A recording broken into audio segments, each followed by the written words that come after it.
PunchPod in stereo. Every week, PunchPod brings you live stand-up comedy from Seattle.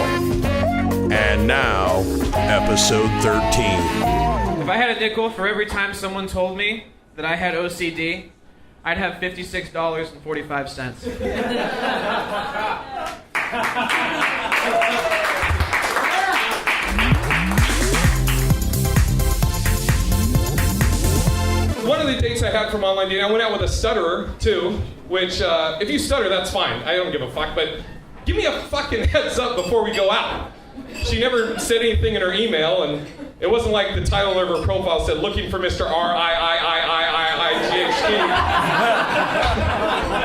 I'm not fucking psychic, but we went out, and it was getting a little hot and heavy one night, and so I was like, hey, if you're about to come, let me know. And so she did. She was like, I'm coming. And now I'll be honest with you, that was more for me, because for once in my life, I wanted to be able to say I gave a woman multiple orgasms. I picked up my grandma, went to this awesome celebrity-themed diner, which is really cool. All the menu items named after celebrities. One problem. My grandma forgot her glasses. She can't see without her glasses. So I had to read her the menu. So I decided to invent my own menu. Why not? Could be fun, right? So I said, Grandma, first one on the list here is the Ellen DeGeneres sandwich, which is a tuna fish sandwich, no pickle. Next one here is the Sarah Palin burger, which is actually just a burger you cook halfway and then quit. And my personal favorite, and what my grandma actually ordered that afternoon, was the Kim Kardashian, which is actually just a regular sandwich. You stuff 18 different kinds of dark meat inside of. I was having lunch with a couple of straight guy friends the other day, or as you might call them, friends. And one of them was telling a story about something, and he said it was so gay. And then he caught himself and he looked at me and he was like, "Oh, I don't mean like gay. I mean like gay. You know the difference, right?" And I was like, "Of course I know the difference, cocksucker." He was like, "What'd you call me?" And I'm like, "Oh, no. I'm not saying you suck cock. I'm just saying you're a cocksucker. You see the difference, right?"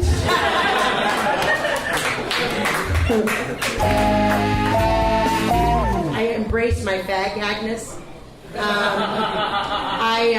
I, like most fat girls, was assigned a young gay man in junior high school to take them through their journey.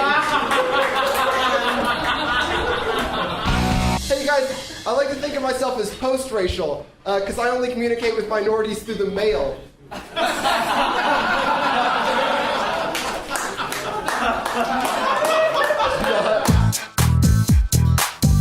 Did you know that in Africa, because a lot of the people are illiterate, they have a picture of whatever food is in the can or the bottle. And so when you go to the store, you pick the picture. What doesn't sell in Africa is Gerber baby food. Nobody wants to eat a fucking white baby. I don't know what it is.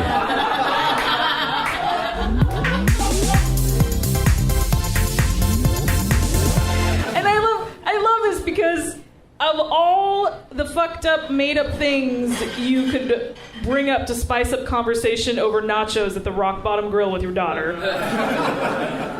Right? You saw the ghost of a guy that I dated for 2 months when I was 12. Okay. But this thing, I don't know about you guys. I don't know a lot about ghosts, but I did watch Ghosts and I did see Ghost Dad. So I know they stick around if they have unfinished business, right? And I love if his unfinished business was to haunt my mom. Right? I just follow around and be like, "One time when my parents were out of town, your daughter came over and gave me a dry hand job while we listened to Aerosmith."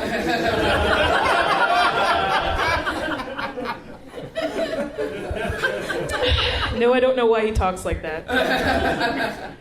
No, but I love that because I'm going to have me fielding all these accusations from my mom now. We answer the phone like, "Mom, stop listening to Ghost Jordan."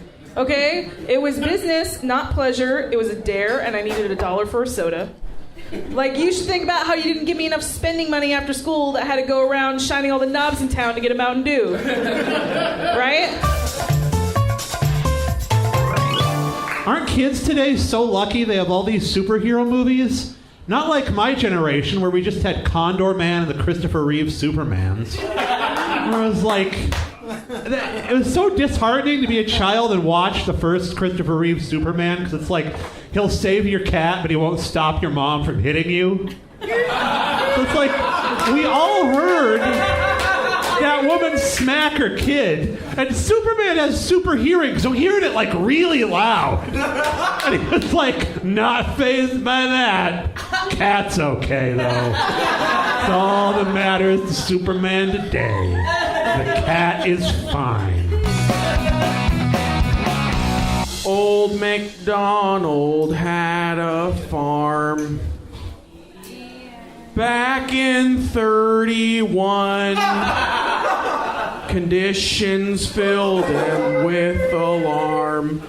Back in 31, not a chick here or a moo cow there, just broken down farmland everywhere. And Farmer Mac didn't want to go back to the days when there wasn't a moo or quack, to the days of 1931 when there wasn't any bread when the day was done. Farmer Mac knows what to do. Election day of 52, let's all go out, everyone in the USA, to vote for Adlai Stevenson, to keep this farm this way. With a vote here and a vote there, a vote for Stevenson everywhere. For if it's good for Mac, you see, then it's good for you and it's good for me. All America loves that farm. Vote Stevenson today. Anyone know that song? No, you don't, because it's shit. That's why Eisenhower won. Punchpaw is recorded live at Punchline Fridays and Tuesdays in Seattle. Tonight's episode starred Peter Williams, Jay Hollingsworth, Anthony Calderon, Rick Taylor, Peggy Platt, Tanner Hodgson, Hennigan, Alicia Sanchez, Patrick Delmore, and Jim Stewart Allen.